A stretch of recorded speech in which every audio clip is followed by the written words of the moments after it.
My phone buzzed at 1:12 a.m., vibrating across the kitchen counter with a sound that felt wrong in my bones, like it knew my name and was about to say it out loud.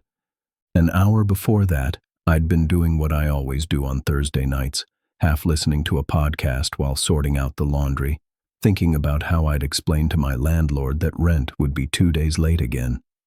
I live in a 2-room apartment above a dry cleaner where the walls sweat in July and freeze in January. I'm 34, single, and one flat tire away from maxing my last credit card. I work nights at the grocery store deli, usually slicing turkey until my wrists ache. Mom keeps asking if I've called Dad. I keep lying about it. I get eczema on my hands, probably from the gloves. And if I'm honest, the dark, like deep, choking dark, makes my chest tight ever since that summer my cousin locked me in a trunk at Aunt Linda's. I'm not proud, but I sleep with a nightlight. Not that I ever tell anyone. The call came just as I was folding a t-shirt from high school, frayed around the collar but too soft to toss, and humming along to the old Nokia ringtone I'd set as a joke. The phone's screen glowed blue in the dark. No name, just unknown number. My heart did that rabbit jump it does when I get surprise bills. I almost picked up, almost, because that's what you do, right? When something calls you at a bad hour, your brain invents a crisis. Maybe it's Mom, maybe Dad's had another stroke, maybe it's work or the landlord or... But the sound wasn't my ringtone anymore. It wasn't even music. It was a wet, sucking hiss, like someone breathing through their teeth underwater. The phone buzzed louder, sharp enough to set off the trembling in my hands. I took a step back. The glow flickered, pulsed. Then the kitchen light snapped off, plunging the room into heavy, syrupy dark. My breath rattled. The phone vibrated off the counter, hit the floor with a thud and kept going. I should have called someone. I should have run. Instead, I watched as my phone skittered across the tiles on its own, still ringing, still hissing, dragging itself toward my bare feet. I scrambled back, slamming my heel into the cupboard behind me. My knee still aches when it rains from that old soccer injury. Tonight, it screamed, but I barely felt it over the cold knot in my chest. The phone stopped an inch from my toes, screen pulsing with that eerie blue.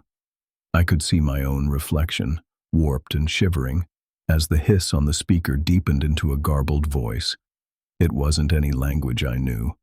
It sounded like chewing gravel underwater, syllables twisting in ways a throat couldn't make. I yanked my foot away and fumbled for the drawer where I keep the flashlight and the box cutter.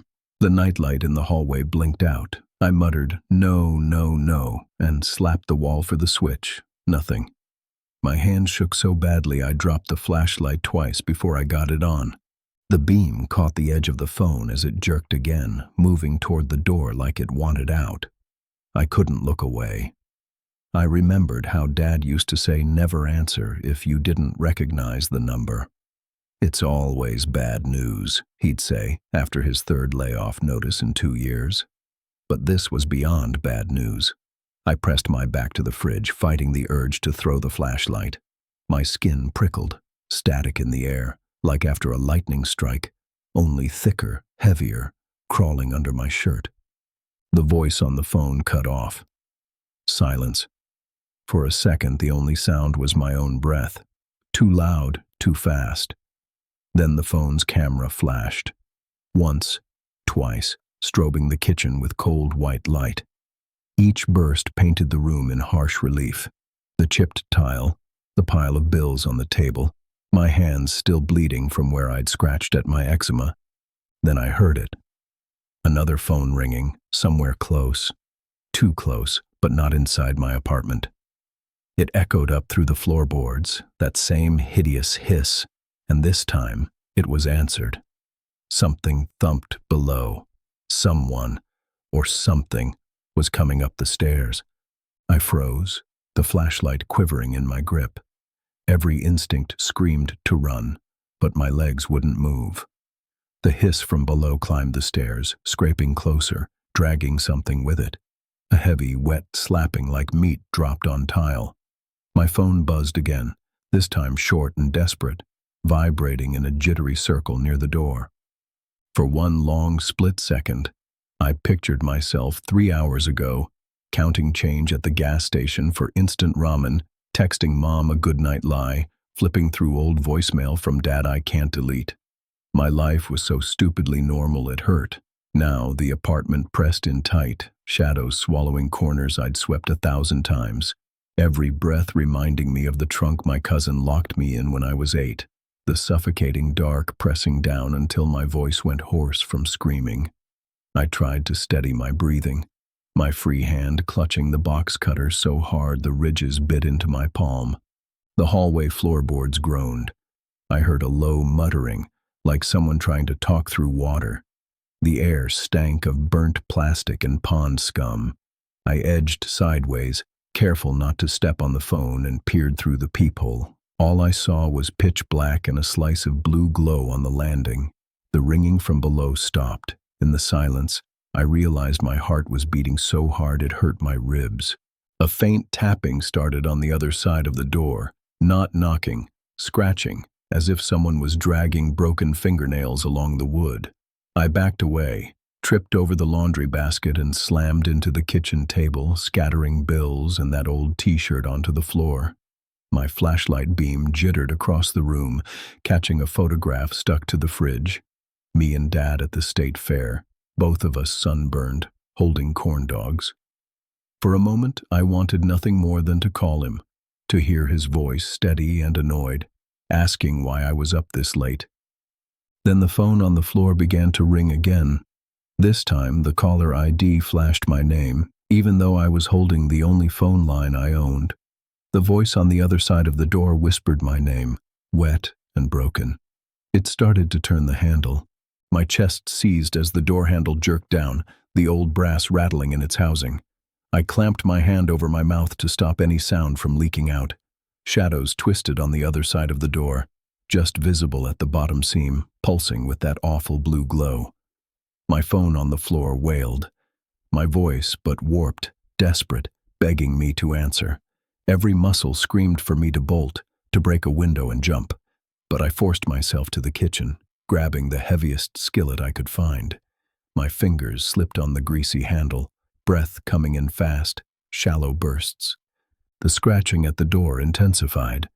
I could hear the wet slide of whatever was outside, dragging something up against the threshold. A thick, coppery tang filled the air, reminding me of the time I split my knee open on the playground blacktop. Panic clawed at my ribs. My eczema flared, itching so violently I nearly tore at my own skin. The phone screen fractured, spiderwebbing with cracks as it vibrated harder. My own name blinked on and off, flickering with each strobe of light. The voice on the other side croaked out again, this time sounding exactly like Dad, slurred and tired from his last hospital visit. "Let me in, please. I just need to talk to you."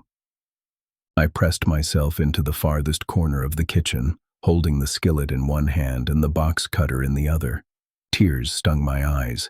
I wanted to believe it was Dad, wanted so badly to believe, but something in my gut twisted, warning me that opening that door would be the last mistake I ever made. I stared at the photograph on the fridge, the one of us at the fair, and wished for the 1,000th time I'd just called him back last week. Regret pressed into my chest, sharp and breathless. The handle spun fully. The door groaned open half an inch, blue light bleeding through the crack. My phone erupted with static, and the voice, no longer Dad's, but something much older, gurgling and hungry, spoke directly into my head. "If you answer, you'll let us in." The door scraped wider, and fingers, thin, jointless, dripping black sludge, curled around the edge. I staggered back, kitchen tiles slick beneath my feet, as the thing squeezed through the gap, pulling the hiss and the darkness with it.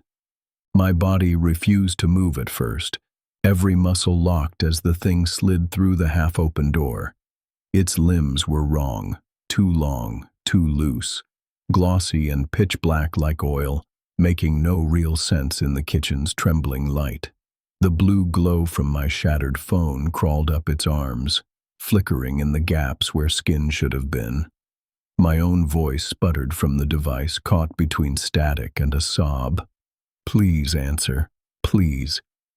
The thing's head brushed the ceiling, boneless and slumped, but its face, or what was left of it, kept flickering, cycling through people I knew. Mom, pale and scolding. My boss at the deli, mouth wide in a silent scream. Dad, eyes soft and tired, voice barely there. "Just pick up, honey. I need you."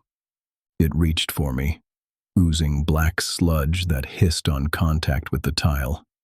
I raised the skillet, heart hammering, and swung with all the strength left in me. The pan hit its arm, hard, then soft, then nothing, like slamming through fog. The thing barely noticed. It shuffled forward, filling the space, blotting out the weak kitchen light. My breath scraped in and out, too shallow to matter.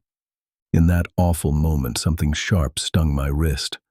The phone, still vibrating, still cracked, had wrapped its charger cord around my hand, yanking me down. The thing croaked, voice catching on every person it stole from my memory. "Answer and it will stop. Answer and let us go." I thought of the photo on the fridge, the torn old t-shirt, every nightlight I ever clung to. I thought about all the calls I ignored out of pride or laziness, every regret I stacked up like dirty dishes. My eyes burned. I wrenched my hand away, skin tearing as the cord cut deep. I kicked the phone, sending it spinning across the room, where it slammed against the cabinet and fell silent at last. The thing staggered, shoulders collapsing inward, hissing out a long, guttural breath. In the sudden silence, I heard dozens of phones begin to ring. Upstairs, down the hall, out on the street. The thing straightened, face empty and cold, and lunged at me as the kitchen lights flickered violently. I dove under the kitchen table as the lights exploded overhead, glass raining down on linoleum slick with spilled oil. The thing howled, 1,000 voices fused into one, hungry and hollow. The phones outside the door chimed in, a sick symphony of static and pleading, ringing and ringing with no one left to pick up. My own phone's busted speaker stuttered a last choking gasp. I crawled across the floor, heartbeat ragged, dodging shards and that awful blue glare.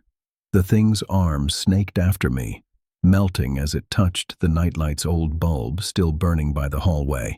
I kicked it loose, smashing the bulb with my heel. The creature shrieked, retreating an inch, then surged forward. I grabbed the box cutter, blade trembling in my bloody grip, and jabbed it blindly into the oily mass. Hot, bitter stench flooded my mouth. The thing collapsed backward, dragging itself toward the open door, leaking static and blue mist as it went. The kitchen lights flickered on and off, painting everything in harsh stutters. I crawled to the fridge, knuckles white around the old photo of me and Dad.